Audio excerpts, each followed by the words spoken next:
the end of the Jaipur Literature Festival, 5 days of great literary fun. And I have with me William Dalrymple. Well, remember, in the festival, no topic is too difficult or too ticklish to approach. So, of course, I'm going to ask William some rather ticklish or maybe controversial questions about what's happening in the world today. William, as a historian, not just as a director of the festival, but as a historian, the world is really in turmoil. I think today, perhaps more than any other time. How do you see the expansionist impulse? I mean, you've written about emperors and invaders. You have a very deep sense of history and a sense of why expansion happens, what invaders do, what's the impulse. So how do you see, in some senses, Trump's regime ruling? Well, speaking very much personally, not as a director of the festival, empires rise and fall, and periods when everything seems to be very calm and the waters are still in the lake are often the times when trouble is brewing. I direct a podcast called the Empire Pod, and our subject is the rise and fall of empires. And while this festival was going on, we were recording for the Empire Pod a series on something called the Bronze Age collapse. And it's this extraordinary moment in antiquity when all the empires around the Mediterranean, Mycenae, Troy, the Hittites, the city-states down the eastern coast of the Levant, all in a period of just maybe a decade and a half, these mighty empires that have been clashing against each other and rumbling around for thousands of years collapse in as little as 2 decades. And so I think we've got to be aware that history that tells us that things are very unstable, and you never quite know when the trouble will come. And it's like, the famous story of the butterfly flapping its wings, creating a storm in some other part of the globe. And I think definitely the period of stability in Europe that we've seen since the end of the Second World War, and even more so since the fall of the Berlin Wall, is definitely now drawing to a close. I am no fan of Donald Trump. I think very few people outside the Republican Party anywhere in the world are fans of Donald Trump. And it's slightly like one of those sort of fairy tale stories where a mad king is sort of sitting, thumping the table. There are many parallels to people like Trump in history. Historically, who would you compare him to? Henry VIII is somebody, a bit like that. Henry VIII is perhaps slightly more responsible than Trump, but and so perhaps better educated. But you do get these figures with enormous, fragile egos rising to positions of power. This is common throughout history, and they can behave extremely erratically, and particularly if they're surrounded only by sycophants and only are told what they want to hear and enclose themselves in their own little bubble. They behave very erratically. I think what he's doing with Greenland, with Venezuela, and with Gaza is extremely dangerous for world peace. There's absolutely no doubt that just unilaterally going without even approaching Congress and kidnapping the president of another country, however rotten that president is, to threaten allies of 50, even 100 years standing with tariffs because they won't hand over a sovereign territory. This is close. This is beyond parodies, but to the point of madness. And all my educated liberal American friends roll their eyes and feel the shame of this madman running the show. And then we have obviously a very dangerous period in history when China is on the rise.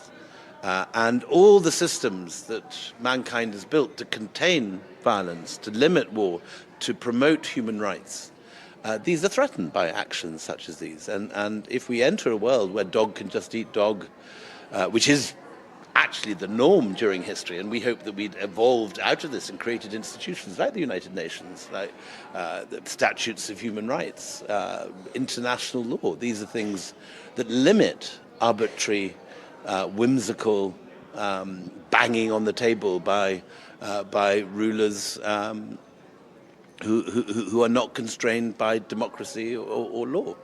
And they're forming their own peace club and inviting the other countries to be part of and it. Gaza is a more catastrophic case still, where how can we, 75 years after India won its independence, initiating the whole post-colonial period, how come the Palestinians can just be treated like savages who do not deserve representation and the right of self-determination like any other people on earth? India has led the way with recognizing the Palestinian state many years ago, and India has a very good record with looking after the rights of the Palestinians.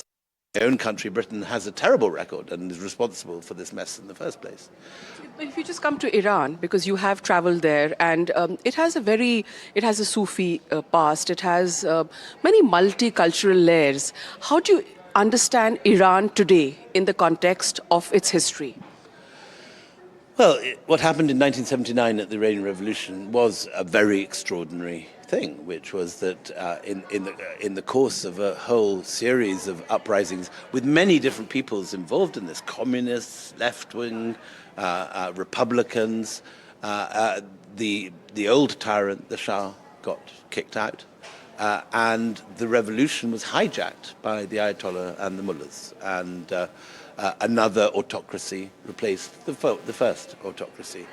But I mean, it's an extraordinary event in 20th century, 21st century history that we can have a very rich oil-producing country, which would be one of the most liberal countries in the Middle East, and also difficult to imagine today, but then the richest country in the Middle East, richer than Saudi Arabia, richer than Qatar or Dubai or any of these places, could go back to the rule of black-robed mullahs looking for all the answers in the holy book from the 7th century, the 6th century. Isn't that surprising, and doesn't that hold true for most of West Asia? You've written about the Sufi traditions there, the tradition of humanity, whether it's in Pakistan. You visited the great Sufi shrines. How did this, how did the change happen? It's become so radicalized. I wouldn't look for answers in Sufism so much as it was I think the recourse to fundamentalist religion was a response to oppression, to desperation, to marginalization. People who are oppressed, who are facing the guns of soldiers, the secret police, torturers, were looking for salvation, and many conservative villagers found it in the mullahs. But what happened was that the mullahs, who were often at the time regarded as a stopgap, a figure which the country could rally about in the absence of the Shah, took over and became more oppressive than the Shah had ever been. And what we've seen in Iran over the last 3 weeks now has been horrific degree of bloodshed, masses. I mean, I think the official figure is something like 3,000, but there are reports that maybe as many as 20,000 if you go outside Tehran into places like Mashhad and Isfahan and Baluchistan. There are figures being bandied around of possibly 20,000 dead in a very, very short period. So something utterly horrific has happened, and this regime has its back against the wall. It thinks it is divinely appointed and is taking whatever measures it feels necessary to protect itself. And I'm very, very fearful. I've today been with one of the authors at the Literature Festival whose brother didn't come back from from demonstrating. And they didn't know whether he's been arrested. They didn't know whether he's one of the people in body bags. And I saw this poor girl, this very distinguished author, weeping in the author's lounge only half an hour ago. So no, this is a great tragedy. And happening at the same time as the tragedy of the Palestinian people, and at the time that the Venezuelans are in this odd position of having a sort of colonial government imposed on it, the people of Gaza having an odd colonial government imposed on it, and the possibility of Greenland having a colonial government imposed upon it. These are things I have to say that we've dealt with all these three areas in the Empire Pod, and I advise anyone that wants to know the history behind this to look up. We did 26 episodes on the history of Iran. We did, I think, 9 episodes on the history of Greenland, if you want to know the extraordinary Viking history of that country. And we just recorded here at the festival 2 further episodes on the people in the streets of Tehran now calling Javed Shah, long live the Shah, a complete mirror image in reverse of what they were shouting in 1979. Very interesting. You talked about Greenland's Viking history, but Trump has his eyes on Greenland. So if you look at it from the post-colonial lens, because you've written a lot about post-colonialism also, how do you look at that? His eyes on Greenland, his threats to Europe. Well, it's the end of the post-war order for the time being, as long as Trump is in charge and his MAGA government. Again, we have these safeguards in international law that stops one country just invading another, as meant to, that stops random abductions of the presidents of country. We have systems of law whereby the president's meant to consult Congress, and we, for the last half century, UN resolutions, the whole method whereby the Security Council and the United Nations can limit random conflicts taking place, and then the UN steps in with UN peacekeepers to limit such conflicts. This is being replaced by a kind of bizarre board of peace, as it's called, whereby people can pay $1 billion reportedly just to join. And which the Palestinian people, who have suffered so much at the hands first of the British, then of the Israelis, have no representation at all. How could that possibly be right? How can that possibly be acceptable? So I am absolutely no fan of what Trump is doing, and it makes me extremely anxious. Thank you so much for that. I think, William, if the Vikings were still around, perhaps, history would be different. At least what's happening in Greenland might just take a different, I'm not sure dramatic... the Vikings are going to be any better than Trump. But in fact, I'm sure one could make some parallels between the two. But, yes, that's true.